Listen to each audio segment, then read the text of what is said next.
Ground Crew News Flash, and I'm here on the beautiful big island of Hawaii with Michael Sala of the Exopolitics Institute, and we're doing the second in a four-part series today. We're going to be sharing with you the latest news about the Star Visitors Sanctuary. Today we're going to be speaking with Garry Hoffeld, and he is the coordinator right here on the Big Island for this project, and he's going to be sharing with us a little about the vision of the Star Visitors Sanctuary and how he is implementing this vision that came from Uncle Robert. I understand, Garry, that you are the building commissioner for the Kingdom of Hawaii and also the notary for the Kingdom of Hawaii. Is that true? Yeah, that's true. We're starting to build projects now, so as building commissioner, I kind of oversee things. It actually encompasses everything. I'm the building inspector, the health department, all those offices right now. So yeah, if you want to build a house in Hawaii, I'm the one who would give you a building permit. So was that your background? Were you a builder? Yeah, I went to school to be an architect, and I've been working as a general contractor in California and Hawaii for the last 40 years. I'm retired now. And how did you get involved with the Star Visitors Sanctuary project? Did you first come across Uncle Robert? Well, in the lawful Hawaiian government, I've been involved with them since 1999 when they were reinstated. And Uncle Robert is a noble in our government.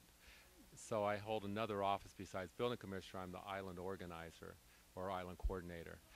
So Now, when you say Uncle Robert is a noble, how many nobles are there for the state of Hawaii?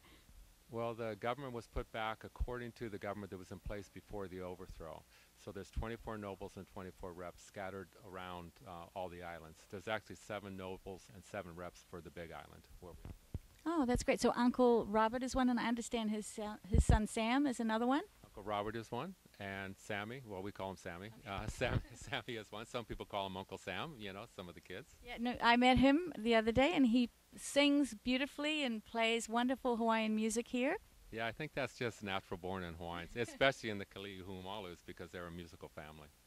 Very musical, yes. Apparently, Uncle Robert and his wife were performers. Is that true? They were, and they traveled extensively and are really well known in the music field. Wonderful. So, Uncle Robert shared that he had this vision for the Star Visitors Sanctuary with you?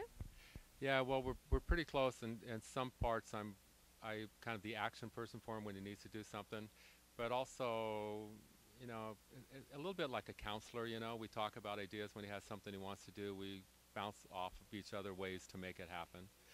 So yeah, back in January, he wanted to talk about making peace with extraterrestrials or offering kind of a peace branch out to extraterrestrials. So there's a process in the Hawaiian government to get something done. So I went to our Manukau Kanawai, which is Hawaiian for making laws, but our legislative session, and I presented to the whole body this vision that Uncle Robert had to talk to.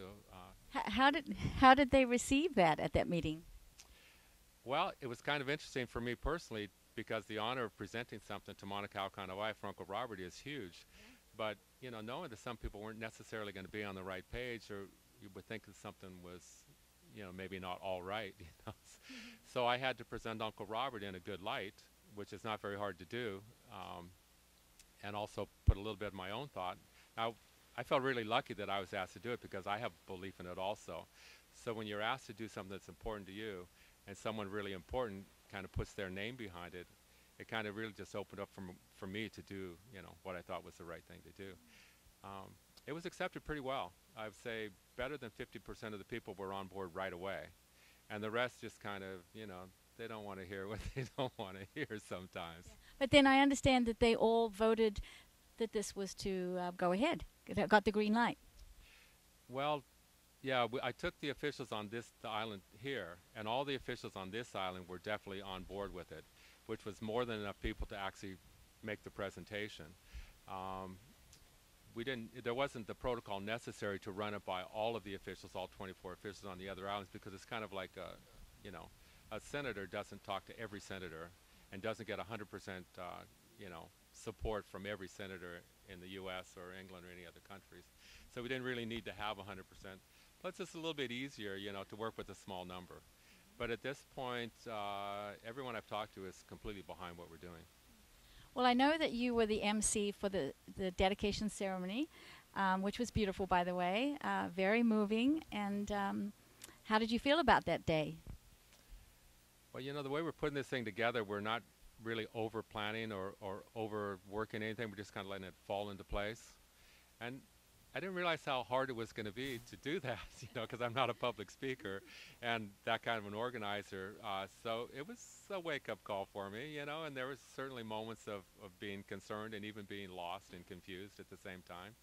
But it was such a positive thing. Everyone came together, and it just worked. It was just beautiful if you've seen the video, you know.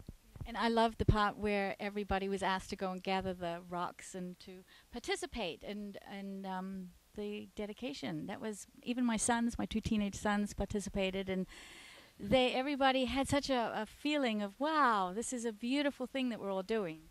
That was really interesting because we had planned on building the Ahu, that's the rock structure there. And my vision was we would just ask people to bring maybe a small rock from home to add to it so that the public could get some input into this thing and some of their energy in it. Well, we planned on having a whole truckload of rocks already there to build the main structure with. And we got so busy we didn't have that truckload of rocks sitting aside. So rather than not do it, you know, just as Lametta go, there's plenty of rocks all around, let's just go get them, you know. So it wasn't done technically to the protocol that Hawaiians would be. I mean, we Americans, sometimes we push Hawaiians a little bit, you know, to make things happen. So they would have picked each rock one at a time and would have thought about the significance of it. So we kind of put our little, you know, kind of haole way to make stuff happen together. But it worked. It was good, and everyone really appreciated it. And it's a beautiful structure out there right now. So speaking of building, I'm interested to know what your thoughts are about, I know right now we just have the dedication circle and the sign that was put up there. That was donated, right? Somebody just sent that in? Yeah, Donna donated that. She just saw what we were doing and actually made it up and then sent us a picture of it, said, I made this. If you guys want it, that would be great. If not, that's okay too. So, of course, we accepted it. Yeah, and that's sort of beautiful because I've noticed people are just coming together. It's really a global vision. Everybody coming together to contribute to this sanctuary. And what is it that you see being a possibility to be built out on the lava as far as a hale? Well, it's hot out there, you know, and as things progress, it'd be nice to have a big, cool structure with nice wind flow in it and protection from the wind and the rain and all that. So, I mean, maybe this is a big dream, but I would like to build the largest hale in Hawaii out there. A lot of people believe in big dreams. Yeah, well, we can't dream too big, I don't think. Yeah. So we're talking about building the largest hale in Hawaii. Most people don't know what a hale is. A hale is a traditional Hawaiian building.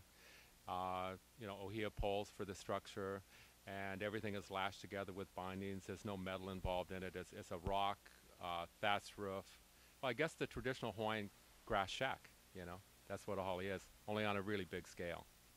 When you say really big, what kind of dimensions are you referencing? Well, we're talking about a structure that's probably going to be T-shaped or cross-shaped, 40 feet by 140 feet, maybe as much as 200 feet. So, you know, 10,000 square feet under roof. That sounds great to me. And then is the plan for there to be workshops and community activities for people out right out there on the lava? Absolutely. The way I see it, I mean, it takes Hawaiians to build a hale. So we would get Hawaiian practitioners and the stuff who actually do this in Hawaii professionally. In fact, we have the hale builder in Hawaii here today, talking with us and kind of throwing ideas around and stuff like that. But yeah, it would be done, takes many hands, you know, to build something like that. A lot of Hawaiians, but we would also do workshops where the public could come in and offer labor and learn the process themselves. Well, that sounds great, and I would love to speak to the person that you were speaking about. Yeah, he's here today. You'll be able to get him later. Great, we'll speak to him too. Well, Garry, how do you think you'll feel if we actually have a craft land out there on the lava that you emceed the event for the dedication? How do you think you'll feel if the door opens and a star visitor steps out? Well, yeah, it's a good question. Get chicken skin just from thinking about it, you know. Well, it would just open up a lot more possibilities, you know, for Hawaii, I think would be really important because Hawaii, we're the peace people on the planet, and they're a neutral country. We're outside of the restrictions of the United States, so I don't think we have to worry about, you know, them feeling threatened to be here. The Hawaiians were pioneers on the planet, and you know, it's appropriate they be pioneers in this also. Well, thank you so much for sharing your thoughts and your vision with us today. We really appreciate it. And aloha.